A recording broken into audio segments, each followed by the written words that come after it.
একটুখানি আলোটা জ্বালিয়ে দেখাই যে পুতুর মা কত সাহস। শুধু দেখো তোমরা কতটা সাহস।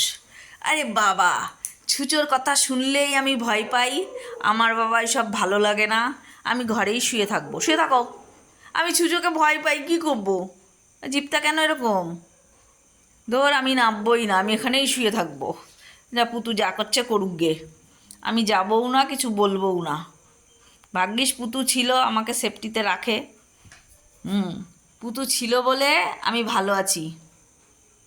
যাক, মেয়েরা বড় হলে তো দেখে বাবা মাকে, মাকে দেখুক, তাই না? হ্যাঁ, পুতু এখন খুব খুব পাহারাদার হিসাবে ওখানে বসে আছে, পাহারা দিচ্ছে যে আসলেই ধরবো।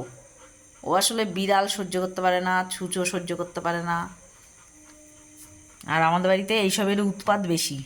সেদিনকে এক বেজিকে তাড়া করেছে, মানে বেজিটা উঠোনের ওপর দিয়ে যাচ্ছে। থাকুক তাহলে এভাবে বসে।